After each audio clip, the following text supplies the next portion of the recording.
Bismillahirrahmanirrahim. Rabbi sholli salli wa sallim ala nabiyyina Muhammadin sallallahu alaihi wasallam. Assalamualaikum warahmatullahi wabarakatuh. Waalaikumsalam warahmatullahi wabarakatuh. Alhamdulillahirabbil alamin. An'ama 'alaina bi ni'matil iman wal islam. Asyhadu an la ilaha illallah wahdahu la syarika lahu wa asyhadu anna Muhammadan abduhu wa rasuluhu sallallahu alaihi wasallam. Dan Nabi ba'da apa.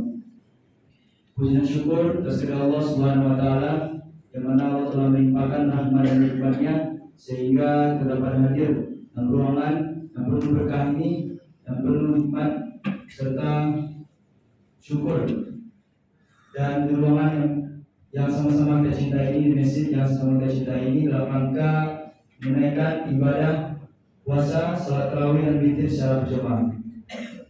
Salawat beserta salam kita doakan kepada Allah agar senantiasa dilimpahkannya rahmat dan nikmat-Nya kepada baginda Rasulullah sallallahu alaihi wasallam. Dengan kata Allahumma sholli ala sayyidina Muhammad wa ala ali sayyidina Muhammad. Yang sama kita hormati pimpinan Kepala BPSDM beserta jajarannya, seterusnya yang sama-sama kita hormati Bapak Ibu hadirin jemaah dan ruang masjid yang hadir pada kesempatan kali ini dalam sidang jemaah salat tarawih dan witir secara berjamaah. Seterusnya yang saya banggakan adalah teman-teman rekan dari Poltekim maupun Poltekim yang hadir membersamai kegiatan ibadah kita salat tarawih dan witir secara berjamaah di masjid yang sama-sama kita cintai ini. Izin Bapak Ibu hadirin yang berbahagia dalam nama Allah Subhanahu wa taala. Pada kesempatan kali ini saya mewakili dari Politeknik Ilmu Permasyarakatan Poltekim untuk menyampaikan tausiah ataupun kutub. Namun sebelum itu ada kata pepatah, tak kenal maka tak sayang maka tak kenal. Oke, kenalkan, izin mengenalkan diri, Taruna Muda Abdul Munakbar, asal Kota Padang, Sumatera Barat. Semoga nanti kita bisa saling berkenal dan saling bersapa di luar waktu nantinya. Oke, untuk tausiah kali ini teman-teman ataupun kultur singkat kali ini kita akan membahas tentang kesabaran, sabar dalam menjalankan ibadah puasa. Bapak Ibu hadirin sekalian, jemaah yang dimuliakan Allah Subhanahu wa taala, sabar kata yang sering kita dengar dalam kehidupan sehari-hari. Sabar dalam bahasanya bisa kita artikan berasal dari kata as-sabru yang artinya tahan. Kalau kita lihat dari bahasa Arab ya teman-teman, itu artinya radia atau lidah. Lidah itu berarti menerima dan menahan dan memohon.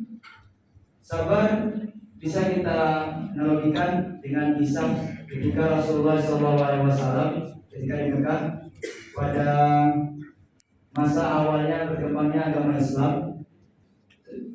Rasulullah di saat itu kita termasuk kaum yang minoritas di tengah-tengah kaum Quraisy yang mendominasi di saat itu. Namun bagaimana sih kalau Rasulullah dalam menanggapi dakwah dan menyebarkan agama Islam? Beliau tetap sabar, tetap menahan rasa sakitnya, rasa sedihnya, rasa deritanya. Rasulullah tetap tahan, Rasulullah tetap berdakwah secara diam-diam maupun akhirnya secara terang-terangan dibantu oleh rekan-rekannya, dibantu oleh para sahabat. Dan pada waktu itu dengan kesabaran yang luar biasa diberikan Rasulullah SAW, Rasulullah SAW mampu menegakkan ajaran Islam, menegakkan kebenaran, sehingga para kaum Quraisy yang mendominasi Mekah saat itu mendapatkan hidayah, mendapatkan rahmat untuk memeluk agama Islam dengan izin Allah Subhanahu wa taala. Terus ketika cerita yang lain, ketika Rasulullah hijrah ke Madinah, di saat itu Rasulullah bersama pengikutnya juga dihadapi oleh tantangan menghadapi kaum-kaum yang keras kepala di Madinah. Namun Rasulullah tetap bersabar, tetap ikhlas, tetap menjalankan dengan sesuai dengan apa yang diperintahkan Allah. Namun dengan kesabaran, dengan keikhlasan, Rasulullah mampu untuk menyebarkan agama Islam sehingga Islam berdiri dan mampu memberikan hidayah dan menegakkan kebenaran di Madinah. Lalu rekan-rekan dirinya berbahagia. Mengapa sabar sangat penting kita implementasikan dalam puasa kali ini? Supaya kita menjalankan puasa, selain menahan haus dan lapar, kita harus sabar untuk menahan bagaimana menahan diri kita dari diri kita sendiri terlebih dahulu, menahan diri kita, menahan sikap kita, menahan bagaimana kita dengan orang lain, dan menahan bagaimana kita bisa menerima penerimaan orang lain tentang apa yang kita lakukan. Teman-teman, adapun dasar dalil nakli yang bisa kita jadikan implementasi dalam kehidupan, teman-teman bisa catat, itu ada Quran surah Al-Baqarah ayat 249 yang berbunyi,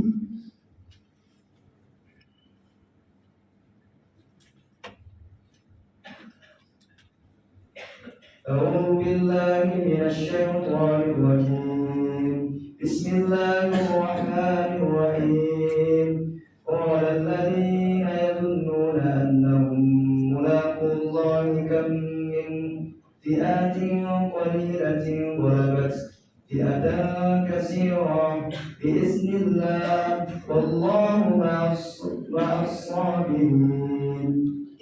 Di ayat Al-Baqarah ayat 249 ada ayat terakhirnya yang mana di ayat tersebut berbunyi Allahu ma'as sabirin, yang artinya di sini adalah dan Allah berserta orang yang sabar. Jadi rekan-rekan, dalam kehidupan sehari-hari ayat Quran juga sudah menegaskan bahwasanya ketika kita sabar, ketika kita bisa menghadapi dengan menahan, ridho, menerima apapun terjadi, sesungguhnya kita sudah bersama dengan Allah. Apapun yang bersama dengan Allah, tidak akan ada hambatan dan halangannya. Selanjutnya itu ada dalam Quran surah Al-Imran ayat 146. Teman-teman bisa nanti melihat Quran surah Al-Imran ayat 146. Di ayat tersebut diajarkan kita itu untuk selalu bersabar dalam kondisi apapun. Jadi maksudnya ketika teman-teman dimanapun berada, kondisi seperti apapun, teman-teman terus tetap sabar, tetap menahan, tetap bisa menerima, dan tetap untuk menurunkan ego masing-masing. Di mana Quran surat Al-Imran ayat 146 ini yang artinya, dan betapa banyak Nabi yang berperang damping oleh sejumlah besar dari pengikutnya yang bertakwa, mereka tidak menjadi lemah karena bencana yang ditimpanya di jalan Allah, tidak patah semangat dan tidak pula menyerah kepada musuh, dan Allah mencintai orang-orang yang sabar. Sekali lagi dalam Quran surah Al-Imran ayat 146 Allah menyampaikan Allah beserta orang yang sabar, dan berikutnya di Quran surah Al-Imran 146 menyatakan Allah mencintai orang-orang yang sabar. Begitunya Allah mencintai orang sabar, karena itu teman-teman tidak rugi untuk bersikap sabar dalam kondisi apapun. Dan juga ditegaskan dalam Quran, ditegaskan dalam hadis, salah satunya hadis Rasulullah bersabda, yang mana artinya puasa adalah separuh kesabaran. Jadi teman-teman, berpuasa hari ini adalah bentuk dari bagian atau separuh dari kesabaran. Sabar dari mana? Sabar dicontohkan ketika teman-teman menahan rasa haus, rasa lapar, menahan dari hal-hal yang di luar ketentuan agama. Ini teman-teman bisa lihat hadis riwayat Tirmizi dan Ahmad. Selanjutnya juga dalam Quran surah Al-Baqarah 153, Al-Baqarah 153 itu juga menjelaskan tentang sabar, yang berbunyi 153, A'udzu billahi minasy syaithanir rajim. Bismillahirrahmanirrahim. Ya ayyuhalladzina amanu ista'inu bis-sabri was-salah. Innallaha ma'as-sabirin. Yang artinya, wahai orang-orang yang beriman, mohonlah pertolongan kepada Allah dengan sabar dan salat. Sungguh Allah beserta orang yang sabar. Jadi maksud ayat tersebut adalah setiap apapun teman-teman melakukan kehidupan, kegiatan apapun, aktivitas apapun, tetaplah dengan sabar dan jangan lupa ingat Allah dengan sholat. Karena sesungguhnya di ayat tersebut menegaskan Innallaha ma'as-sabirin. Sungguh Allah beserta orang-orang yang sabar. Jadi teman-teman tidak rugi, Bapak Ibu hadirin yang hadir kedua ini tidak rugi untuk bersikap sabar dalam kondisi apapun, dalam aktivitas apapun, terutama dalam bulan puasa, dan tuntut bersabar dan tuntut untuk bisa menahan dari hal-hal yang merusak pahala puasa kita.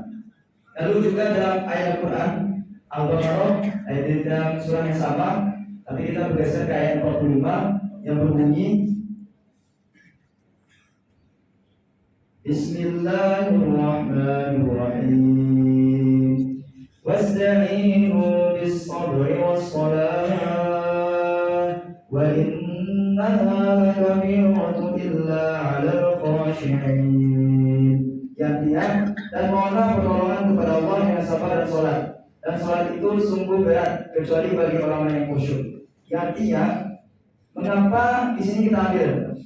Mengapa mencapai sebuah kesabaran itu tidaklah mudah? Mengapa bisa dikatakan berat? Dan mengapa berat? Pertama, dari sabar aja artinya kita menahan. Ya, dari bahasa saja kita mengartikan sabar itu menahan. Nah, dari kata menahan itu sendiri, kita diajarkan apakah kita mampu untuk bertahan dari hal-hal yang menggoda, dari hal-hal kenikmatan, dari hal-hal kebahagiaan. Apakah kita mampu untuk menahan penderitaan dan mampu untuk jauh dari kebahagiaan? Ketika kita mampu untuk menahan kenikmatan di budaya, godaan, terutama kehidupan dunia ini, maka kita mampu untuk menjalankan nama sifat sabar. Makanya sabar itu dikatakan berat dalam ayat ini, karena seberapa mampu kita untuk bertahan dengan kenikmatan, yang mana kenikmatan tersebut menggoyahkan iman dan juga menjauhkan kita dari hal kebaikan. Lalu kita sikat ya teman-teman, dari dalil yang saya jelaskan, ada beberapa 3 jenis sabar yang bisa teman-teman implementasikan dalam kehidupan, terutama kehidupan kita selama keterunaan di Poltekim maupun Poltekim yang kita jalani. Yang pertama ada 3 jenis kesabaran yang saya rangkum di sini adalah pertama, sabar dari segi amarah. Amarah ini bisa kita katakan adalah meledak, sikap yang tidak baik, sikap yang marah, sikap di luar kontrol, di mana teman-teman tidak bisa menjaga diri sendiri ketika terhasut ataupun ketika dihasut. Jadi maksud di sini adalah sabar dari segi amarah, bagaimana kita bisa mengatur diri kita untuk bisa tenang dalam situasi bagaimanapun, untuk bisa menahan. Nah, kata-kata menahan tadi, kunci kata sabar adalah menahan. Bagaimana teman-teman bisa menahan diri kita dan bisa menempatkan diri kita ketika menghadapi situasi apapun, kita tetap tenang dengan hati yang tenang dan dengan hati yang tenang. Disahkan ya teman-teman dalam kisah Nabi Ayub. Ketika Nabi Ayub di saat itu mendengar berita Nabi Yusuf alaihissalam, itu didengarkan berita tentang bahwasanya Nabi Yusuf diterkam oleh serigala. Lalu bagaimana tanggapan Nabi Ayub? Nabi Ayub di saat itu tetap menanggapi dengan ikhlas, dengan sabar, dan bahkan Nabi Ayub berkata, "Fasrah burun jamil." Ini teman dapat dalam Quran surah Yusuf 149. Intinya adalah di saat itu Nabi Ayub mencontohkan kepada kita bahwasanya ketika kita sabar, terutama sabar dari segi amarah, kita nggak gampang marah, malah kita akan tenang dan menanggapinya dengan sabar, ikhlas, dan menyerahkan semuanya kepada Allah. Lalu yang kedua, sabar dari segi melawan godaan nafsu. Nafsu adalah hal yang tidak jauh dan tidak akan pernah jauh dari setiap diri insan manusia. Terkadang nafsu itu lebih tinggi daripada pikiran, sehingga membuat kita jauh dari ketentuan Allah. Ketika nafsu di atas pikiran, maka kita tidak lagi sebagai manusia, tapi bisa dikatakan sebagai hewan. Nah, jadi teman-teman, sabar melawan godaan nafsu itu sangat penting. Bagaimana kita bisa menahan nafsu kita, terutama dalam bulan Ramadan?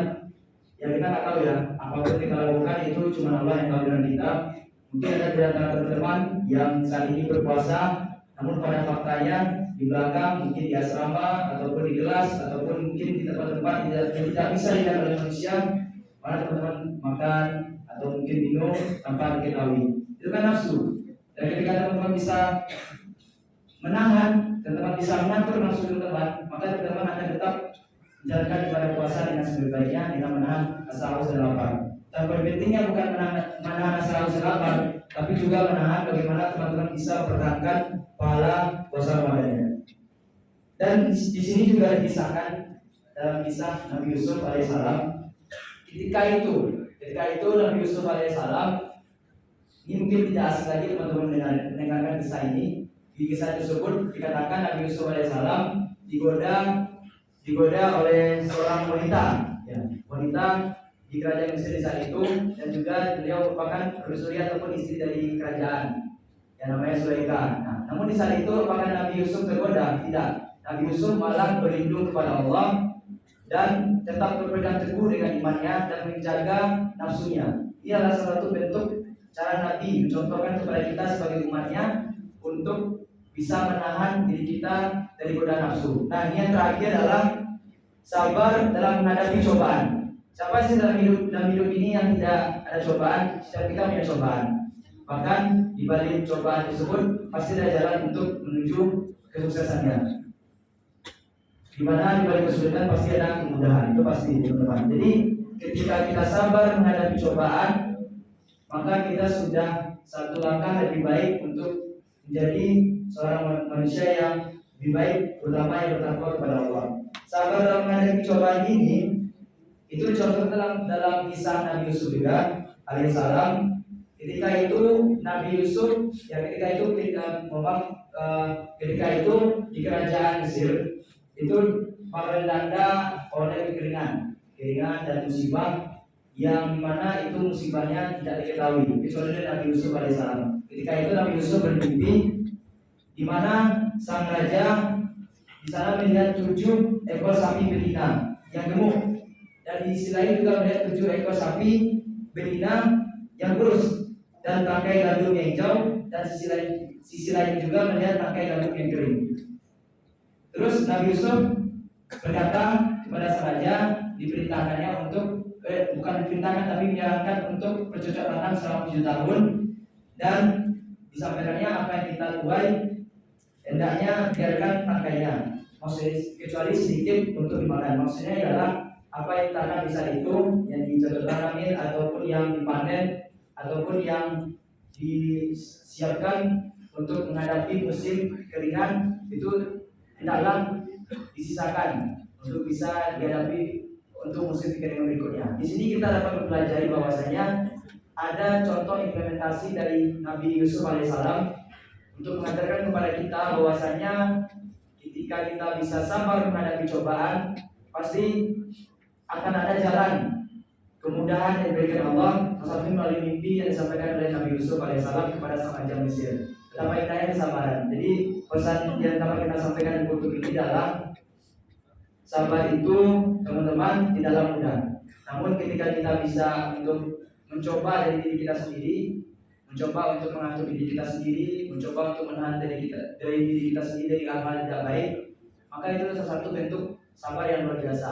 Jadi mulailah dari diri sendiri baru mencoba implementasikan dengan lingkungan sekitar. Dan ingat 3 jenis ini, sabar dalam menahan amarah, sabar melawan godaan nafsu, dan sabar menghadapi cobaan. Dan yang satu lagi yang ingin saya sampaikan adalah kesabaran ini mungkin hal kecil, namun hal-hal luar biasa karena dari hal kecil yang tidak biasa. Sekian, terima kasih. Kalian makan nasi cukup sekian, terima kasih. Wassalamualaikum warahmatullahi wabarakatuh. Waalaikumsalam.